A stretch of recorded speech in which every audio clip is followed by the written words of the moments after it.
There's a reason for the warm, sweet nights, and there's a reason for the candlelight, and then the season of those lights all shine all around us. So let the wonder take you into space and lay you under its loving embrace. Just feel the thunder as it warms your face. You can't hold back. Sing with us. You can't hold back. Let your love flow like a mountain stream, and let your love grow with the smallest of dreams, and let your love flow. And you know what I mean, it's the season. And let your love fly like a bird on a wing, and let your love bind you to all living things, and let your love shine. And you know what I mean, it's the reason. Yeah, now let your love flow like a mountain stream, and let your love go with the smallest of dreams, and let your love flow. And you know what I mean, it's the season. Yeah, let your love shine.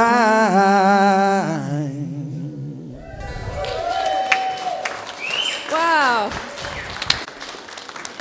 Beautiful. Hello, beloveds. Thank you, guys. That was awesome. Let's give them some more love. Woo! I love to follow the guidance from Spirit, you know. It just pulled me up out of my chair and wanted me to dance, so I danced, you know. I mean, how many times do we feel this inner nudging, but we restrain ourselves? We restrain ourselves, don't we? Get up and dance, you know. Spirit wants to live through you. Spirit wants to love through you, and it is here right now. I'm so grateful to be here. It's a great day to be alive, right?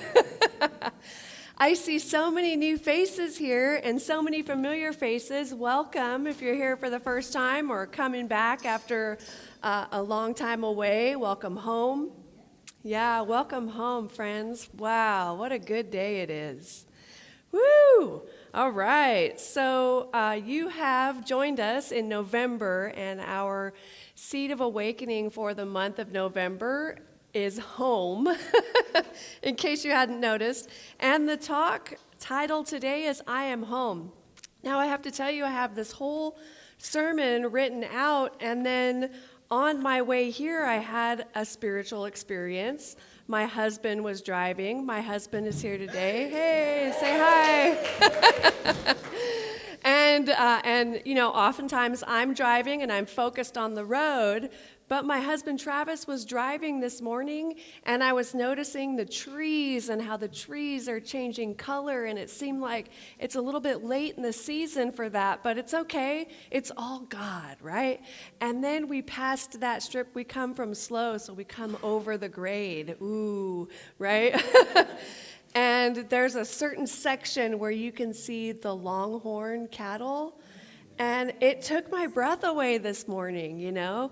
I was just in awe of Spirit and the magnificent creatures that it has created that are out there, the magnificent creatures it has created in all of us, right, as all of us. I was moved and inspired, and in all my talk preparation about being home and I am home, I felt like I am home right here, right now with my husband. And it occurred to me that what is it that makes that feeling come up for me? What conjures that up? It's safety, security. It is the freedom to be all that I came here to be. It is the freedom to be myself in all of my quirkiness. Me? Yeah, I have quirks. Oh, yeah? Yes. We all do. That's what makes it a fun and interesting experience, yes? But thank you. Yes. But in this experience called life, and as we are traveling around we find, as Kristen said, I am home exactly where I am. I am at home, here and now.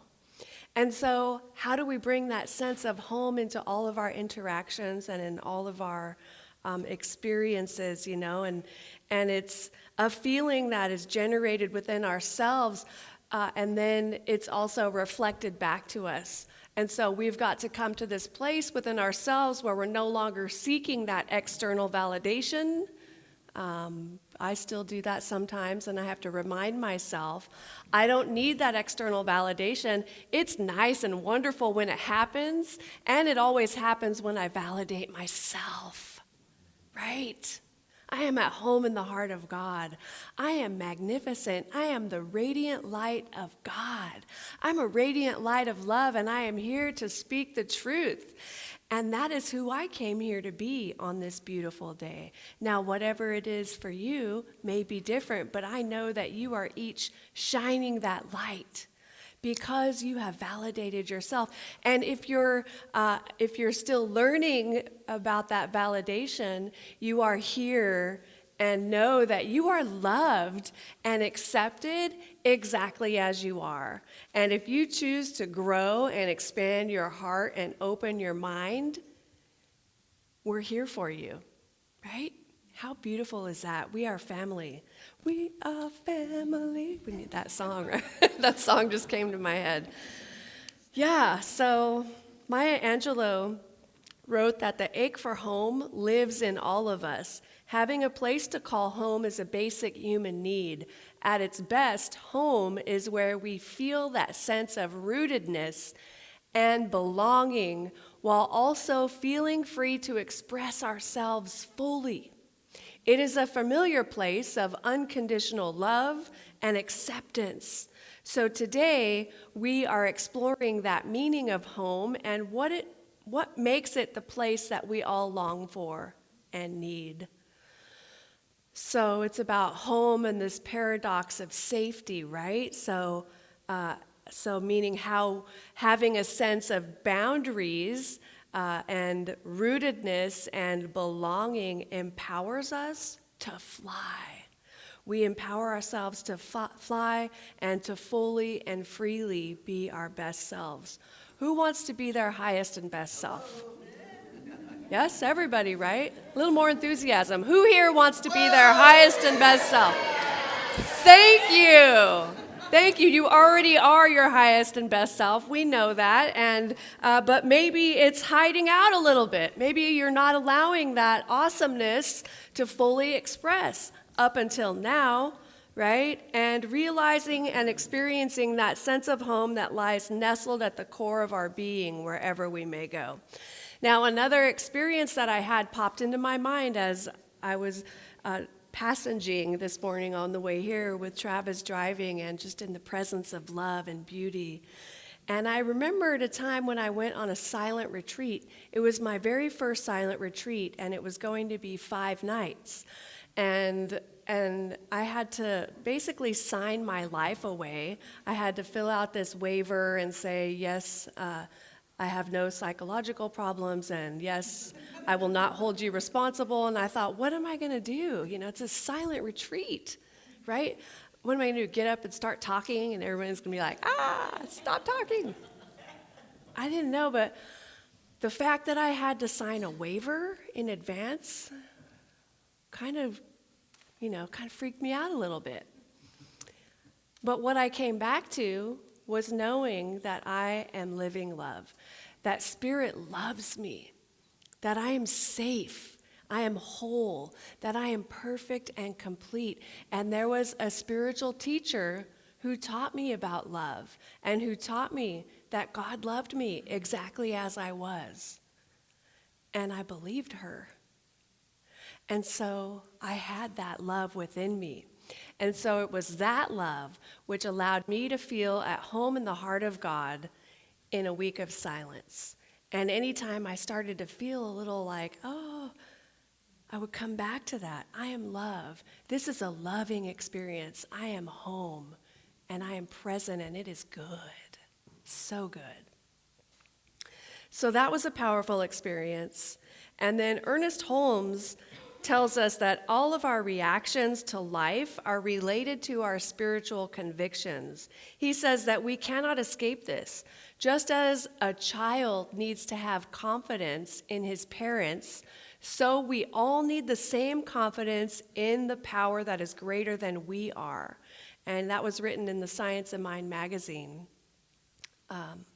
And so a child needs confidence in his parents, right? A home that offers unconditional love, belonging, and a sense of safety that can empower the children to grow into adults who trust life. Wow, what a blessing and a gift for those who had that experience, right? Many of us have had that experience and some have not. So if we didn't have that experience, we've got to generate that experience for ourselves and know that even in the midst of what we may have experienced in the past, 40 years ago, 30 years ago, 20, 10, 5, maybe even this morning, that we could come back to this place and know that we are generating this experience within our own selves because all of our reactions to life are related to our spiritual convictions, what we believe to be true. Whatever we believe to be true is how we're going to react in our lives. So you want to know what you believe? Look at how you react to everything. And if you want to transform those beliefs, when it comes up again, you don't have to react from the old way. You react from this new way, the way of truth, the way of spirit, the way of love, the way of knowing that we are home. So I love what Albert Einstein said.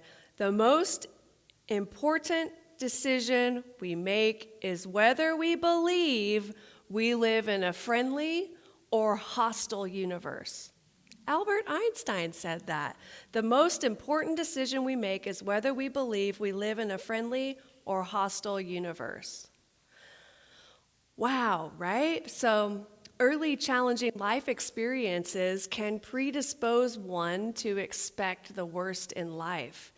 And in Living the Science of Mind, Ernest Holmes says we are all carrying the negative experiences of our past into the future. Joe Dispenza says the same thing because we have not disconnected that from ourselves. And so if we are creating a negative future, which is really in the now because all we have is this moment now, it is because we have not changed our thought about it. And so it's up to us to change those thoughts, yes? We don't need to carry our negative past with us anymore. And the call for today is to let this day be the day that you release the past. Whatever it is, something that happened a year ago, last week, 5 years ago, 30 or more years ago, right?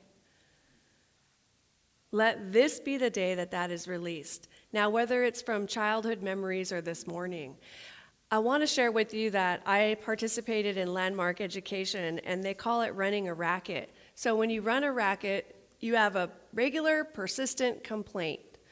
For example, they always leave their wet towel on the floor, right? And you get mad about it, and you talk about it, and you conjure up this angry energy about it, and it really upsets you, and you want to keep talking about it. But when you're doing that, you're taking yourself away from the present moment, which is creative. Like you are creating this life for yourself. We're all creating the next moment. We're creating this experience in which we live by what we think and speak into the world, right? And so as we run this racket, as they say, we have a cost. The cost is isolation. Like we're cutting ourselves off from freedom and full self-expression and love. But the payoff is we get to be right. I'm right. That towel on the floor is wrong. And you are wrong. You're laughing because you know. Whatever it is, right? Yeah. And so That's the payoff. The cost is we isolate ourselves, we cut ourselves off from the creative energy that would create love and the life that we would love to experience for ourselves, because the creative energy is now in the negativity and creating that. We cut ourselves off from the experience of freedom and love and full self-expression, but the payoff is we get to be right. Now, do you want to be right, or do you want to be happy? That's the question. Either you get to be right or you get to be in control, because it feels like we get to have some sense of control if we continue to make that thing wrong. We're in control of it. It's a fallacy, though, right? It's not real. And so what if we were to take that energy instead and use it to imagine what we want to experience for ourselves and our lives? Whoever it is that's leaving the towel on the floor, what do you want to experience with that person? Because it's usually not just about the towel, right? What is the experience that you want to have? What is the experience in life that you want to have? And start to speak about that. Think about that. Imagine how it looks. And this is how you begin to create that mental equivalent for what you want to experience for yourself in your life, your highest and best life. Wow. So constantly thinking about and rehashing our painful experiences of the past actually recreates them in the moment. Yes? And so we are conscious beings. Everyone's here. You woke up. You had a purpose. You knew you were coming here today. And here we are. So we're conscious beings, and we know that we are constantly creating our lives in the present moment. And we are either creating from our unhealed past or our spiritual magnificence. Now, I would put money on it that all of us desire to create our lives from our spiritual magnificence. Yes? Right? Yeah, all of us. All of us, Zoomers, I see you. Not really, but I see you. So Emmett Fox. I love this little book by Emmett Fox. So we are in our final week of this mental equivalence class, and we had this book. I love it when there's a small book. This book is tiny, right? And it's packed with so much goodness. And in this book, Emmett Fox says if a carpenter drives a nail into a wooden wall or into a beam, there it is. Now, if I take a second nail and drive it against the first nail, that first nail is driven out, and the second nail replaces the first nail. So, in other words, as I drive my negative thought into manifest reality, that first nail, there it is. If I take the other nail, the positive thought, and push it into manifest reality, that thought from my spiritual magnificence, the other thought is pushed out. This seems easy, right? It seems so easy. So this new thought takes the place of the negative thought from my unhealed past or the one that is not serving me. Now, this is what's happening in our lives. And so the call for us is to push out those negative thoughts. It's not saying don't feel your feelings. There's a time for us to all feel our feelings. There's a time to experience that, yes? And there's a time for us to begin to create something new, okay? And that time is now. That time is today. And so in that creation of something new, we're going to be faced with the old thing because it has a funny way of coming back. Or we may default into old patterns, you know? And this is where we use our spiritual practices, our spiritual tools of prayer, meditation, visioning, spiritual fellowship, selfless service, and spiritual education to really anchor ourselves in the truth and to anchor us in that space where we are home in the heart of God. Now, sometimes even that statement sometimes will shake us. It may rattle us, and we may need to wrestle ourselves away from disbelief or unbelief. So all that we're asking here is to try these things on, Try these things on for size. If there's any form of yeah, but, or what about this, just try this on for size. It's not like if you try this on, you can't go back to the old way. This stuff is like your happiness guaranteed or your money back. I heard giggles over here, right? Yeah.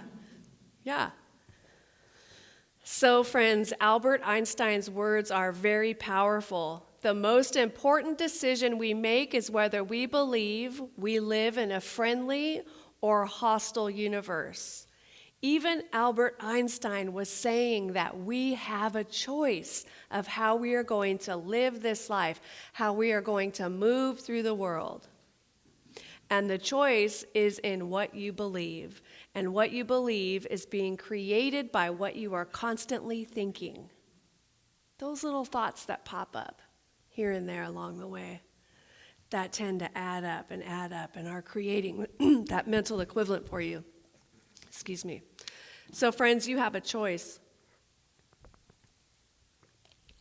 And my question for you today, one of my questions, is do you believe that you are living in a friendly universe?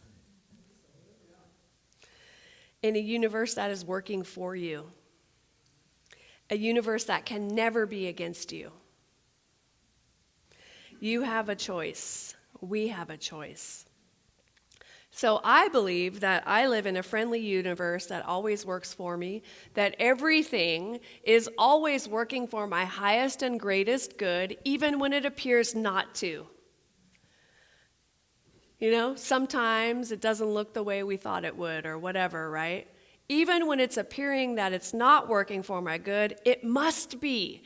It must be because we are children of the divine. We have come here as little God beings to experience a life of living love, to experience the truth, to experience ourselves living out our purpose on the planet at this time. This is how a friendly universe works. And that's what I believe. So I live and move and have my being in a universe that is working for me. This is a great affirmation to keep around.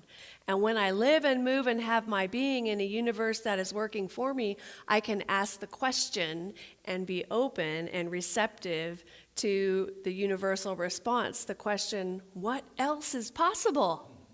What else is possible, Spirit? Now I'm creating from my radiant spiritual magnificence. And it is so good. Ernest Holmes spent hours examining his thoughts, asking where this thought came from, and then countering those thoughts with his understanding of the truth. And it was Socrates who observed, the unexamined life is not worth living. What do you believe about life? How do I know what I believe about life? Examine my thoughts. Be like Ernest. That's the thought when you affirm the truth and there's a little thing that says, yeah, but, or well, I don't know, or what about this? Be like Ernest and examine those thoughts and answer with the truth. So replace the questioning, the doubting, the insecurities with the truth. Try it on. Just try it on, and be earnest. And going back to Einstein's suggestion of your most important decision to make, do you believe you live in a friendly or hostile universe? So I was also contemplating about the way that home feels to me. Last week I asked the question, what is home? What comes up for you when you think about home? Do you think about the space? Do you think about your house and the way it's painted, or the building that you live in, or your couch and your special meditation area or your altar? Do you think about those things, or do you think about feelings? How does it feel? What does home feel like? And I was thinking about how when my parents moved to Modesto and I stayed in San Jose years ago, I would visit them for the holidays. And coming home, I always felt a sense of safety, a sense of belonging, a sense of security, not to mention that complete acceptance of me and all my quirkiness, right? Unconditional love and acceptance. And then my tank would be full and everything felt okay. I felt I was okay in the world. And then another experience that came up for me was in the rooms of 12-step programs. If I had not attended a meeting for a while, I was always greeted with open arms. And I felt unconditional love and acceptance and a sense of belonging. It was as if no time had passed. I was here now, and that's what mattered. Here at home in the heart of God. And then along my spiritual journey, courting the God of my understanding, and I discovered it was with me everywhere I went. It wasn't out there. It wasn't some big daddy in the sky with a white beard looking down upon me saying, no. It was in me and everywhere I went. And then I learned, well, everywhere I go, there I am. You've heard that one too, right? I got also that God was present. Everywhere I go, there I am, and so is Spirit, in me, as me, and through me. Unconditional love, acceptance, and belonging. And this helped me uncover and discover that I belong. Exactly where I am, exactly as I am. Now, we moved around a lot when I was a kid. I mean, a lot. No, we were not in the military, but we moved around a lot. And I had the experience of wanting to fit in to these different places because it just got a little tiring, you know? It's like, oh my gosh. So I would try to fit in, and that didn't serve me. But that was a behavior that I carried on through my life until I discovered New Thought Teachings and Ernest Holmes, and I began to realize that I don't need to fit in. There's that quote, why are you trying to fit in when you were born to stand out? Right? Be who you came here to be. So this leads to healthy boundaries. Now, no matter how much children or adults complain about boundaries or push against them, boundaries and consistency are absolutely necessary for establishing and maintaining a sense of safety that inspires courage and confidence. Healthy boundaries provide parameters necessary for healthy relationships and emotional well-being. Do you agree with that? Yeah. So if we have too many boundaries, we can be isolating and we can drive disconnection. If we have non-existent or weak boundaries, then it results in less safety and less freedom and satisfaction in our relationships and in life in general. So Brené Brown, are you all familiar with Brené Brown? Yes, she's a great author. She has studied people who live wholeheartedly with the deepest sense of belonging and compassion, and they indicated that participants who put true belonging into practice talked openly about their boundaries. The clearer and more respected the boundaries, the higher the level of empathy and compassion for others. Fewer clear boundaries, less openness. It's hard to stay kind-hearted when you feel people are taking advantage of you or threatening you, right? Isn't that the truth? In her book, Braving the Wilderness, she says, belonging is the innate human desire to be part of something that is larger than us. So here we are. Thank you for being here. This yearning is so primal that we often try to acquire it by fitting in and by seeking that approval, which are not only hollow substitutes for belonging, but often barriers to it.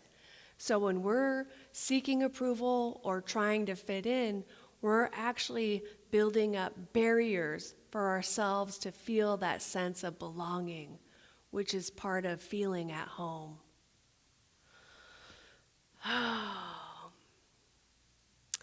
And she also says that our sense of belonging can never be greater than our own level of self-acceptance. And so whatever part of us we aren't accepting and loving 100%, today is the time and day to start loving that part of ourselves, whatever it is. And accept that part of ourselves, right? And know that God loves me even because of that. And I love me because of that. And I accept me and all of my quirkiness. Now, in the spiritual communities, sometimes we think we want to just have these loving experiences, but as a reminder, we're called to love ourselves, both light and dark. The negative aspects. When we can love that light and beautiful part of ourselves, we can also then start to approach those shadows, the dark corners of our consciousness, and shine the light on them and bring them into love. Bring them home, accepting and loving and feeling that holistic sense that I am at home in the heart of God. So, how many of you remember ever being on a swing? Remember as a kid, you had that exhilarating feeling of flying through the air as you leaned back into the swing and you let the momentum carry you into the sky, and then you'd buckle your legs back and try to get really far back, and then sometimes the swing set would pop up. Just me? Okay. And then you're like, whoa, I better slow down. This is getting too fun. But that experience of being in the swing and you were holding on to those chains, right? And you'd come off and have little calluses from holding on so tight. But there was that experience of being on the swing and knowing that you were safe and secure, especially if someone that you loved and trusted was pushing you, that you knew that they weren't going to push you into danger, right? Our parents, our siblings, well, maybe our siblings are questionable. But there's a great story about Cindy and Grady, who have 2 4-year-old grandsons. They love to take to the park. Now, one of the boys loves to play on the swings. Little Grady could swing for hours if he were left to his own devices. Now, the other grandson, Ellis, hates swings. You can see the terror in his eyes as his feet dangle and his body is displaced by the harness held by chains. He's terrified. And Cindy recognizes, Cindy's the mother. What's that sound? Feedback.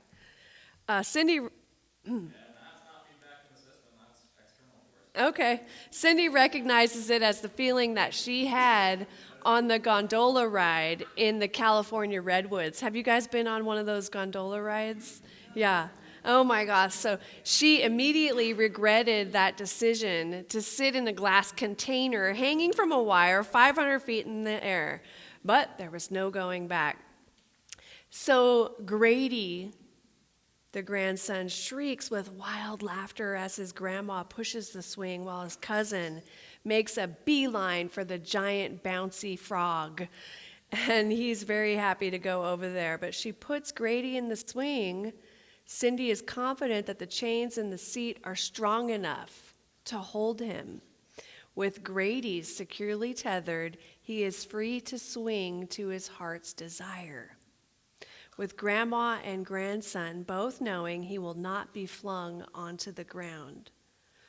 So the restraint or boundary of the swing allows Grady to experience joy and freedom of flying through the air. So there's the paradox.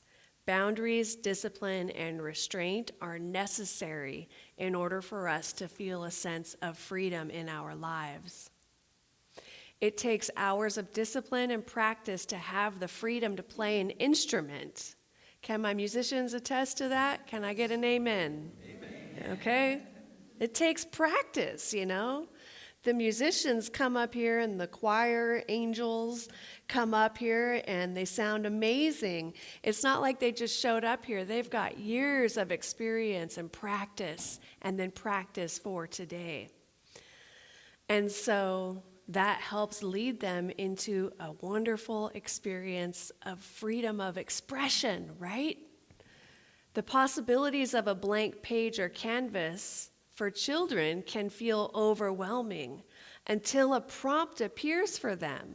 For example, write about your favorite childhood game, or draw a picture of your favorite sunset, you know?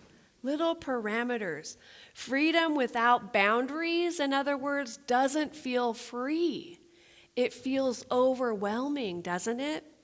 It can feel out of control, chaotic, and stressful. Now, going back to the swing, Grandma and Grandpa know that Ellis, the other grandson, would probably enjoy the swing if he felt safe and if he trusted that he was safe. Sometimes he would watch the cousin swing, and it looks like he wants to join the fun, but there's something in him that can't get there. But one of these days, he may be ready to try it, and his grandparents are going to be ready and willing to buckle him in and give him a start. So to wrap it up, I'm going to call the musicians up to prepare for our closing song. So we're going to consider this week, continue in our consideration of what the word home means for you. Contemplate how at home you feel in your daily life. How at home do you feel? And what boundaries are important for your physical, emotional, and mental well-being? Are you able to be your true self wherever you find yourself? And what do you think is the difference between fitting in and belonging? And then as you contemplate what home feels like, continue to think about that. Continue to be present and imagine what a healthy, happy home means for you and any others whom you may live with, and then affirm it and claim that to be yours.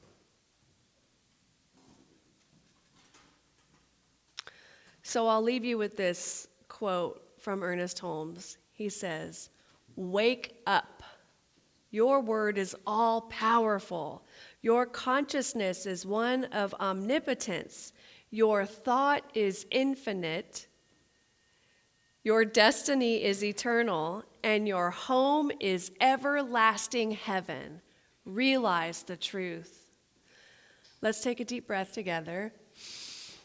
And turn our attention inward. And join me in returning to that place within, which is the place where I know and affirm with every fiber of my being that spirit is all that there is. It is all that there ever was, and it is all that there ever will be. And I know and claim that right within me and within the person sitting next to me, we are each as eternal and vast as the space that spans beyond the myriad universes. And whenever I meet and greet another, I know and remember that I am meeting and greeting my secret and unseen self. None are greater in whole or worth or lesser. All of it the same. And as I remember this truth, I know I am home. I am at home in the heart of God. All of my needs are met. Something wonderful is happening as me in my life right now. And I not only accept it, I become it. I remember who I am on this day and every day going forward. And I shine this light to all. And me accepting myself fully, wholeheartedly, allows and invites others into my circle, into my connection, because there is a sense of safety that is attractive. And so I know that everything that each one of us needs is drawn into our lives, that we are living our highest and best self, that we are on purpose, and that my consciousness makes a difference. Your consciousness makes a difference. You matter. Let's shine our light. This world is in need of the light that we have within us. Let's shine that out to all. And Spirit says, oh, goody. Thank you. I'm so excited about this. It is magnificent and wonderful. I love the light. I am the light. I am home. And I'm so grateful for all of these gifts and so much more. And I look forward to the invisible blessings that are on their way. I know that they are on their way into each one of our lives. And it is good. And Spirit says, I love you.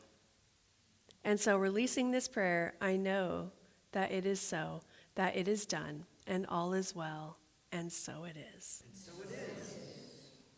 Thank you.